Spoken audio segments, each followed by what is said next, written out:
I always like to open these talks on a nice little stroll with, first of all, just commenting on the wonderful clock tower we have here today. And at the top of that clock tower, we have the weather vane. What's sitting up there is a cockerel. So I always think that's quite a good place to start. The round area of that weather vane usually has birds sitting on it as well. Over the years we've had roosts of starlings. We'll also have the missel thrush as time goes on.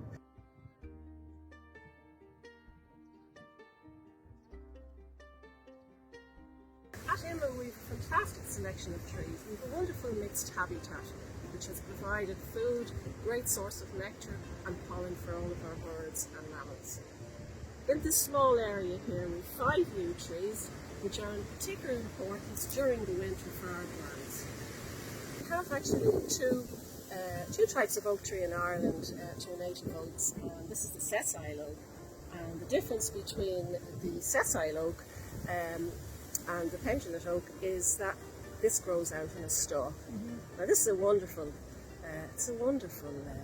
seed head. The seed's actually within that acorn. And there are also, we've discovered over the last few months, the gall wasp has been busy here. These are really interesting. I know, they are really interesting, and interesting for a lot of different reasons. The creature that creates this little roundy little circular, almost like a gobstopper, is the gall wasp.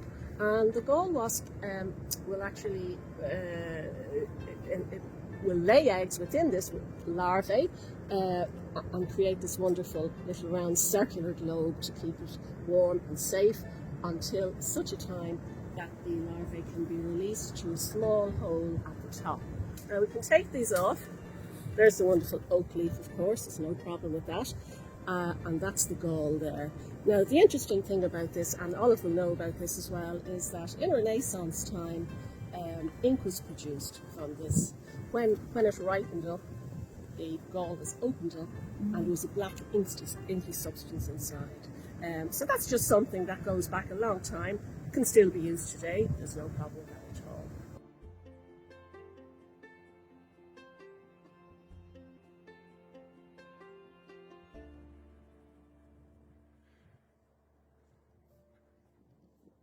We have 48 acre of meadow here.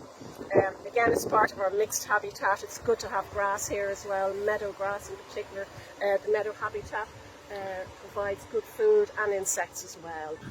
The wildflower garden that has been growing over the last 2 or 3 years behind the wall down there has really flourished this year in particular due to the lovely sunny early summer that we had. We've all kinds of wonderful flowers down there. Again, the oxeye daisies, the cornflowers, some orchids as well. So here we are back quite close to the Royal Hospital building here on the north side of the North Range. We don't get a lot of light here, but we did make a nice discovery during the week of this little mushroom here. That's interesting, isn't it? And it's a beautiful orange colour. It's really, really quite pretty. I haven't seen it before, so I just thought we must note this and talk about this today. We do get a lot of mushrooms up here on the land as well. It's called a little moss cap, and called moss cap for obvious reasons. It's growing amongst all of the moss here. Some of the other mushrooms you see growing through grass, short tight grass, and under different trees as well. So it's just a very pretty little orange mushroom. Hyacinth just running along the wall there is fantastic for birds, particularly for blackbirds. Gives great food. If you have berries, trees growing in your back garden, let them go through the full life cycle till winter arrives, because it's important not to cut these shrubs back, because birds do rely on them. Great source of food. Let it run through the full cycle.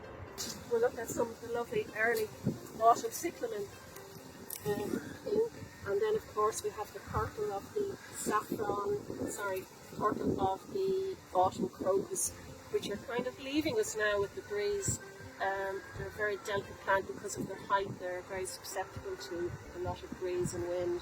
Hi there, we're down in the ornamental gardens now, or the formal gardens, and lovely, great area here because We've got away from all of the wind.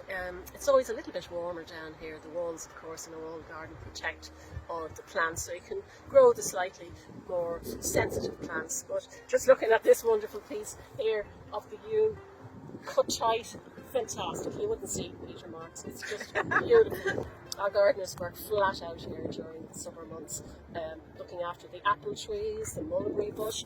We also have 2 walnut trees in the garden as well. Again, the grey squirrel is trying to get to the walnut trees before we do.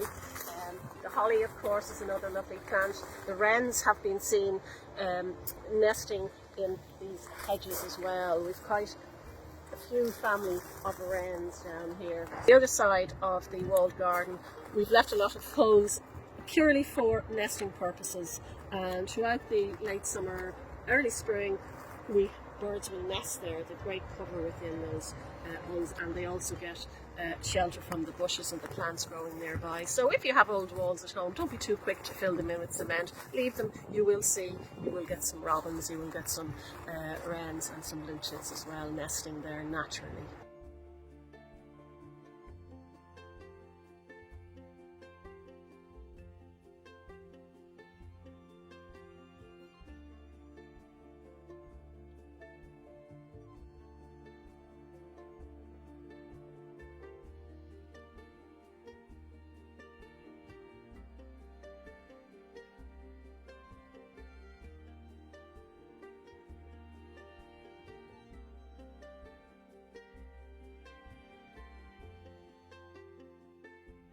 We've a lot of fruit trees planted here along the wall as well, espalier style, and we have about 4 or 5 pear trees and maybe 6 or 7 apple trees.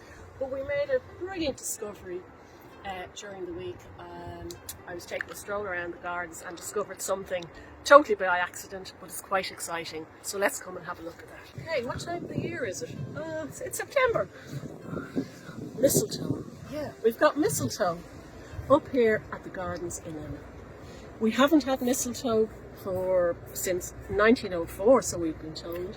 And Nathaniel Colgan wrote in his Natural History in the Flora of Dublin about mistletoe that was discovered here. Mistletoe is carried by birds, and in particular the mistle thrush.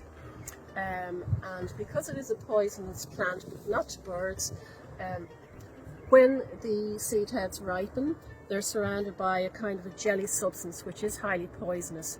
But as the bird eats the seed beneath it, he will wipe his beak on the bark of the tree through the cracks. So what happens is it's then absorbed by the tree, the seed is planted, and may or may not grow. So it's a very interesting plant, and I must say it's just been a great discovery down here. We have a nice stand of seed in here amongst our herbaceous border. Again, the lovely salvias and the grasses. So a nice selection of planting.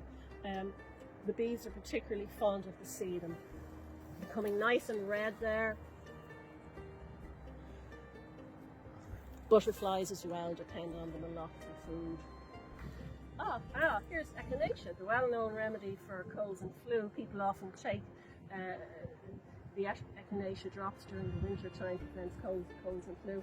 It's a lovely plant. Unfortunately, it's just coming towards its end now, but midsummer, great plant to look at. Again, beloved by bees.